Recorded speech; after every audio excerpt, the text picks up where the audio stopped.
righty. Well, I mentioned that professionalism, so we're going to have to start talking about more wrestling on the program coming up next week. They're doing another pay-per-view, or as some of the boys were still calling it until a few years ago, paper, P-A-P-E-R, the pay-per-view. They're doing another one. They're doing AEW next weekend, and then the WWE's coming back with their response to blow them out of the water, Survivor Series, the following weekend. So it's going to get busy around here. But do we know? Do we have any firm idea? I know they will add matches on the AEW pay-per-view until about 15 minutes before the countdown show is off the air. But do we have an idea of the main bouts on the program that we're going to be reviewing to our everlasting consternation? Brian, is what are that you doing? question long enough? What are you doing over there? What's going on? I was clicking my ink pen right here. See? People because don't want to hear that. Well, I'm trying to adopt a William F. Buckley kind of tone over here. Is that what you're doing? That's what I'm doing. He had a very sharp pen to go along with his sharp tongue.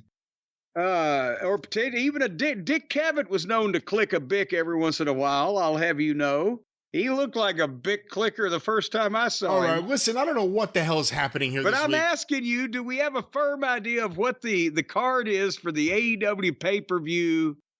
Full bore? Full gear. Full gear. No bores are hurt in the process.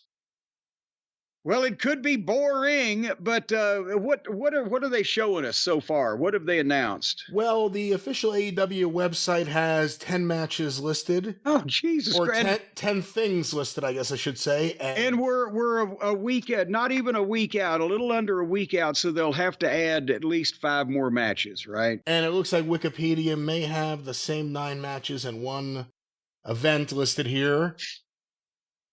On the 0-hour pre-show event, oh, good Lord, QT Marshall versus Big Boom AJ with Big Justice.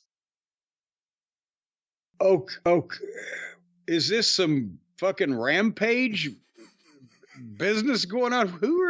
We know who QT Marshall is. Who is Big Bank Hank? What was the... Well, I just looked it up. Who's in the corner? Big fellow? AJ and Big Justice.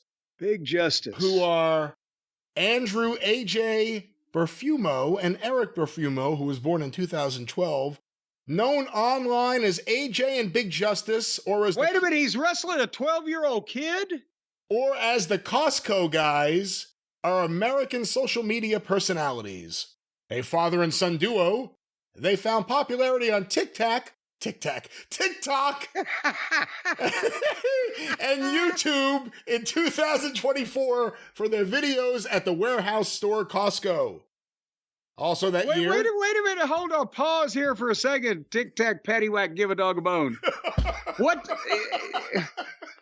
They make videos going to Costco? And they're celebrities because of that. I go to Costco. Well, I used to go to Costco. Now I sometimes go to Sam's Club. Do you think it's too easy to get booked for wrestlers? What? And which one is he wrestling? The 12-year-old and the father's in the corner, or vice versa? I'm assuming Big Justice is the child. And Big Justice sounds a lot bigger than Big Boom AJ. And Big Justice will be in the corner of Big Boom AJ against QT Marshall. Christ. Is Big Boom training at QT's gym? Does it say that anywhere here? Also that year, 2024, they just became famous apparently. Also that year, they gained more than 2 million followers on TikTok. Wait a minute. 2 million people just all of a sudden decided, I got to hear these guys talk about Costco. They signed with the management company, Night, and released their debut single, We Bring the Boom. Oh, good Lord. Does it say anything here about wrestling?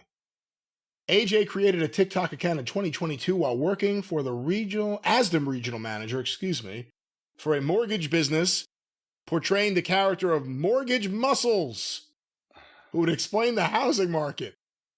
His video started to gain popularity. I've never seen any of these.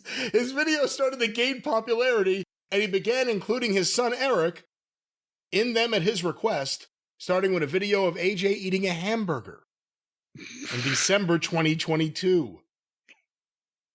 And then, it was followed up by an even bigger video of him pooping the hamburger.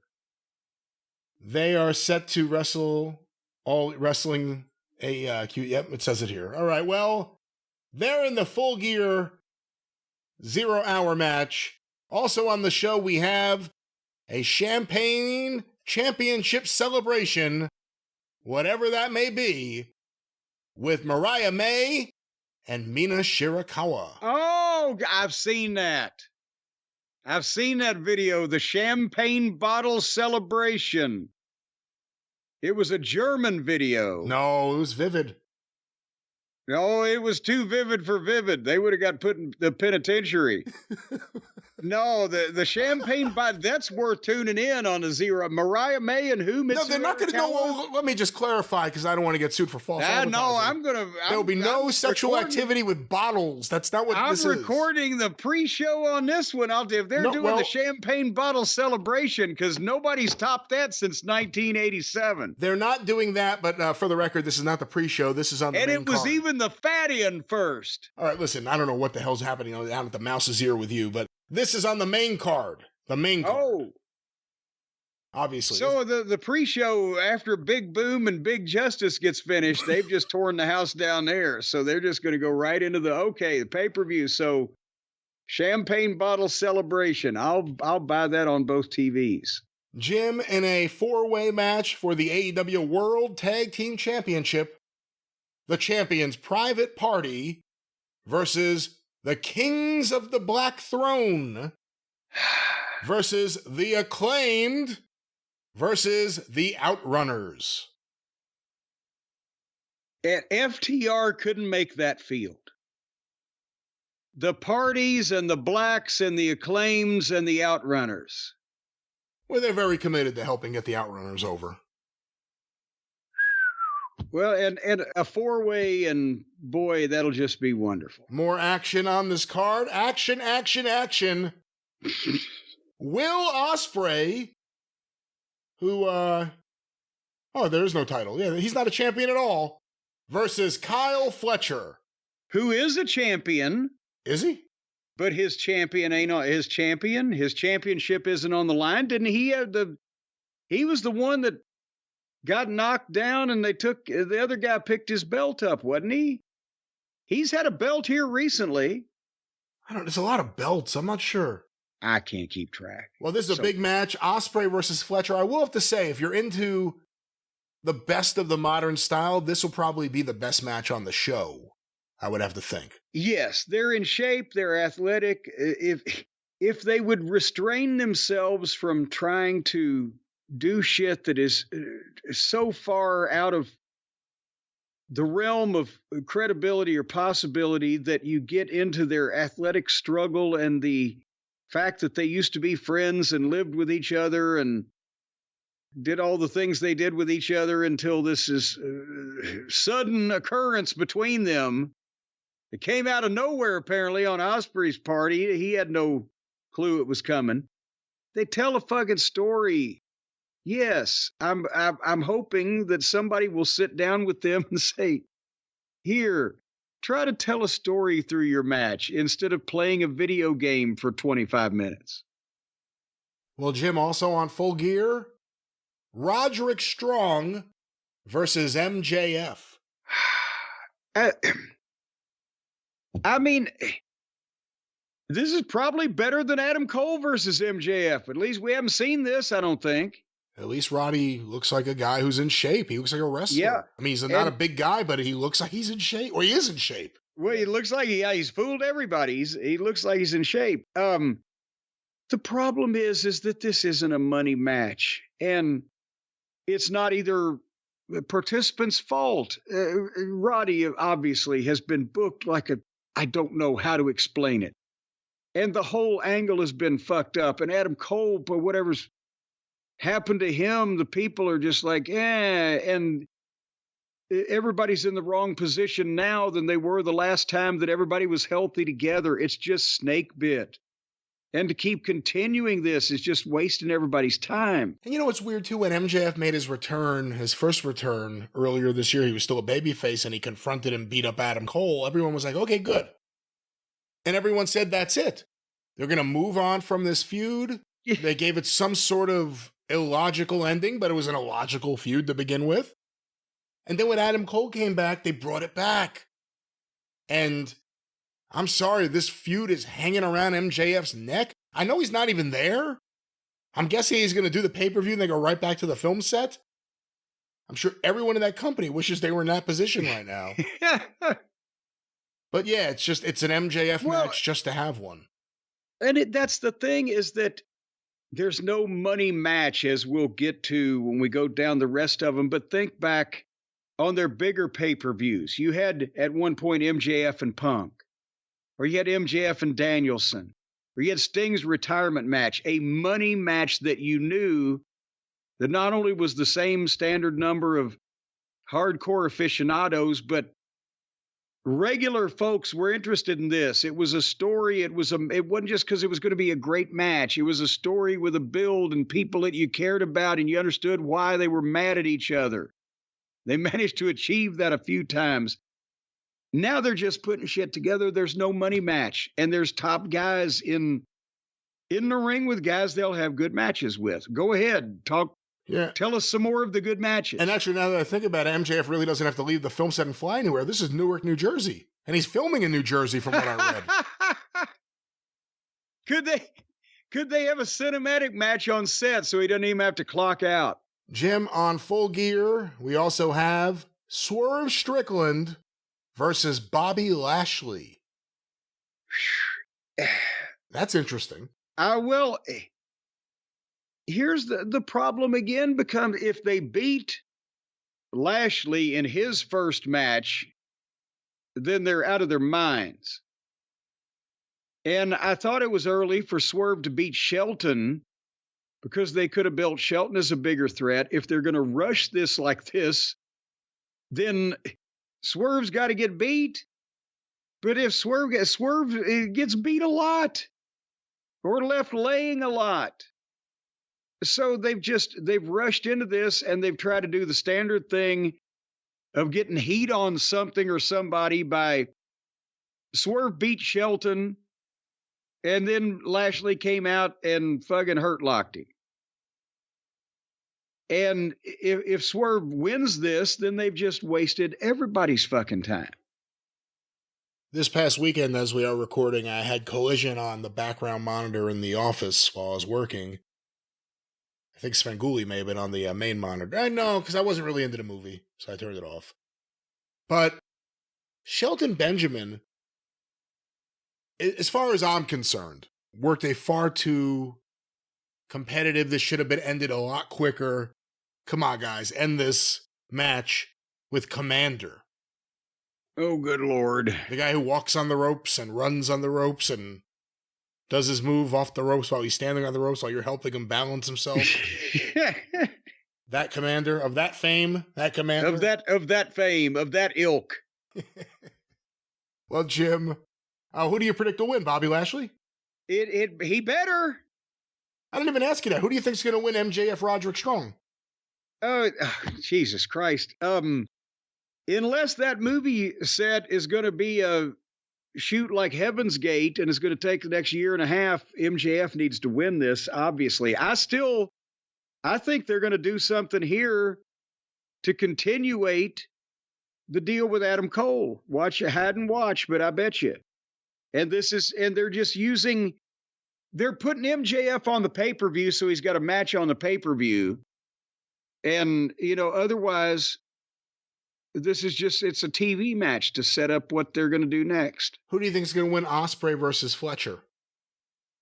Oh, probably Fletcher, because Osprey will want to, do a favor for his, lifelong friend that he's obviously enthusiastic about working with in this spot.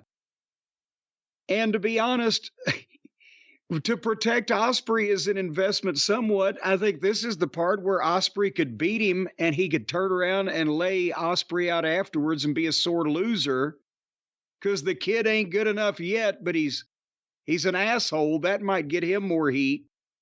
So Osprey will probably put him over. Jim, also at Full Gear, we have a big grudge match. Hangman Adam Page versus Jay Sinkhole White. Sinkhole. Can neither one of them win, please? I mean, that's just... Jay White hasn't been a babyface for long enough or established as a babyface or the reason for him being one after being a whiny heel for a year and a half. And honestly, the whole fake tough guy replacing the fake cowboy thing with Page is just bleh. None of the above. All right, no prediction there. Jim, for the TNT Championship, in the Twink division, Jack Perry versus Daniel Garcia. They're going to do that? For the TNT Championship. Well, which one's the better friend of the Lollipop Guild? Would it be Perry or would it be, is Garcia a new darling of the moment? You got to think Garcia just re-signed. Perry's character friends have all gone home so they could be rebooted as the people who save AEW. Oh, boy. Yeah, Garcia, let him have the belt for a while. Jim, for the at least he'll be able to walk upright when he's wearing it instead of Perry. For the TBS Championship, Mercedes Moné with Camille versus Chris Statlander. I mean, I think Mercedes, rigor mortis, Mercedes Moné, get some of her sauce. She's going to win. She's not going to lose the belt. She ought to. Statlander could actually be a legitimate talent of some description if they give her a consistent look and a consistent push. Mercedes Moon is the biggest bomb since Nagasaki, and Camille is now meaningless because of the stupidity that surrounds everything Mercedes does, whether it's her own shit or the shit of her personal writers. Will you put that pen down? I'm sorry. I just got my new ballpoint pen. It's addictive. It's new? It's brand. It's a Pilot G2. And it writes easily. It just glides across the paper. Does it get too wet? Sometimes when you write with that kind of ink, it gets a little wet. No, it doesn't. It stays dry. Well, it's wet, but it's dry. It's not blotty. Don't you think you're going to mess it up by clicking it nonstop? I'm going to mess you up by clicking you nonstop. If you don't let me, I'll put my upside your lips.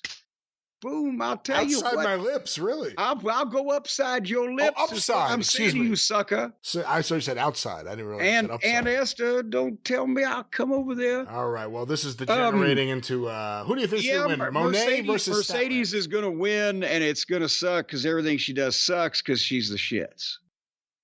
And let's see where they put that on the card. That's the other interesting thing. Whatever match goes first has a good shot at getting the most reaction, and then it's downhill from there. The main event for the AEW World Championship. We're at the main event already? Jesus Christ. Well, let's see. It's the week of the pay-per-view. They may add another 6 matches. Wait a minute. 1, 2, 3, 4, 5. Is this the first time ever in AEW history 6 singles matches and then a 4-way? But 6 singles matches already. Maybe he's finally figuring out we can't find people in those multi-man messes, but go ahead. Oh, yeah, he's figuring plenty out. The main event for the AEW World Championship, the champion Jon Moxley versus Orange Cassidy. They're actually going to do that as the main event. Because Tony's figured stuff out. This is him figuring stuff out. Oh, boy. There's no co-match or co-main event match that...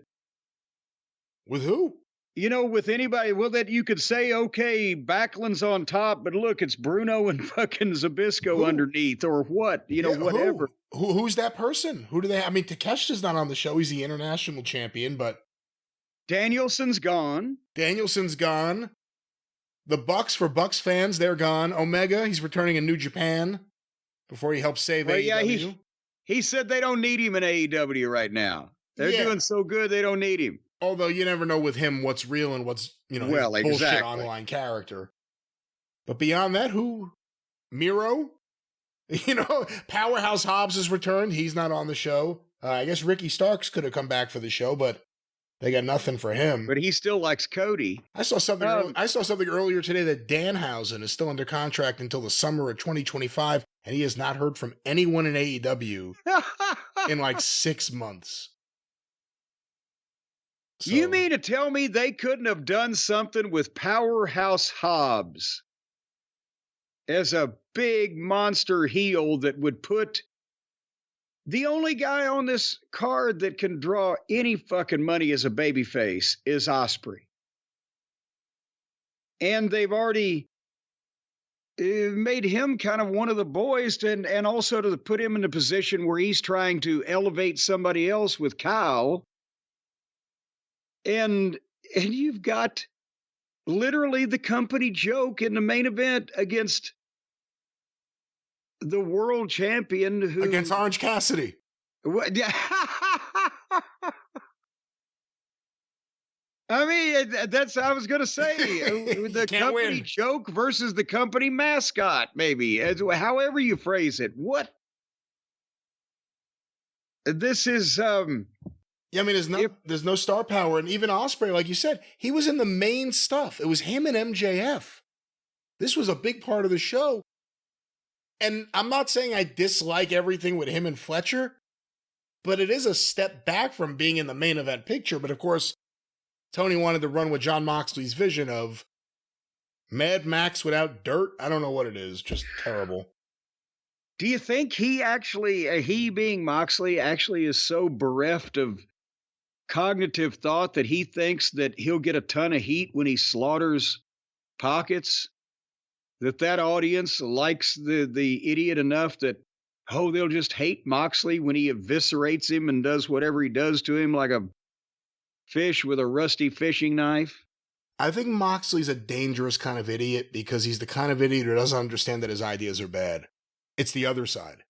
He's eloquent enough also for people who don't know what the fuck that they're talking about, that he can convince them that he knows what he's talking about. Yeah, based on whatever movie he just watched. Yes, in his own somewhat unlearned, uneducated way, he's very articulate. Well, that's AEW full get. Boy, that's, they used to pack these shows and you say, wow, they put so much stuff on here, and they would have long matches that, when you think back, like, man, they had like matches that were really exciting. There's nothing. I mean, like I said, Osprey versus Fletcher, I'm intrigued to see. Not really looking forward to the MJF match.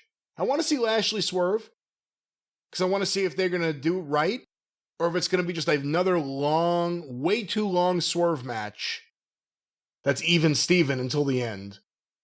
Jay White. That'll destroy Lashley's aura, because if you brought it, actually, they need to Vader this thing, Vader and Inoki.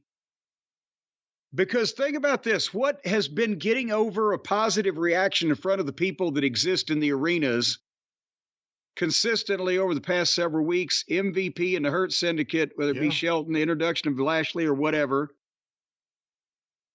Is Lashley going to be competitive in his very first match in the company? And before you're afraid of Frankenstein, before you've even seen him chase villagers, you already know he's scared of fire and all this other stuff?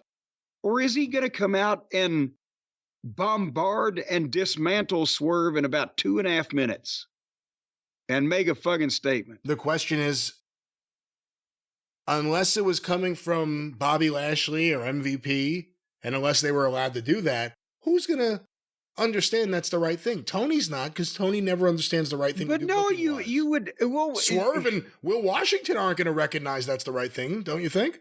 hopefully somebody would go and say, and not just him, just no sell him and just beat him one tackle pancake, but you do the flurry ahead of time where Shelton gets in the way or MVP incites some fucking something and let Swerve wipe out Shelton as a sacrificial lamb in this instance. But in doing that, Lashley gets the upper hand and doesn't lose it. And fucking hammers him and beats him flat because he never saw it coming after he got distracted by the manager and almost Pearl Harbored by the other guy that he did something impressive to.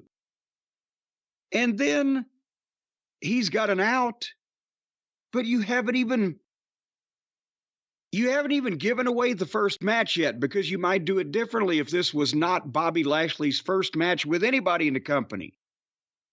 But he can't look like a normal guy that just takes bumps like everybody else before that they think he's a monster. Can he? He shouldn't, but again, AEW history, guys who come in quickly get made one of the others. They're quickly just another guy doing another. They're just another. Same matches, same length of the matches, same back and forth. Nothing's ever different. Finishing running down the card. Not interested in Hangman Page versus Jay White. Not interested in Jack Perry versus Daniel Garcia. Mercedes Moné and Statlander I'm interested in because the awkwardness of how quiet it gets during the Mercedes Moné matches. I want to see how it works out here. And then Moxley versus Orange Cassidy. No Darby. You asked about star power. I guess Darby's the guy we're not thinking of. Yeah. They still like him. I'm sure he'll be there for the main event, but that is a sorry lineup. Well, because that's got to be where they're going, but they're just, sacrificing this pay-per-view to get there with Darby and Moxley. But, and what building are they in? They are in Newark, New Jersey at the Prudential Center.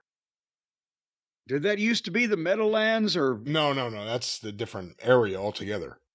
Well, New Jersey, they got more than one arena in New Jersey now. Yeah, well, I mean, it's different parts of the state, of course. Well, you just act like I didn't know New Jersey got that big. I feel like you know these things and you're difficult with me just because it's me. Well, point is, how big is this fucking place? Let me double check that, but right now, as of this weekend, according to WrestleTix, they had 7,407 tickets distributed.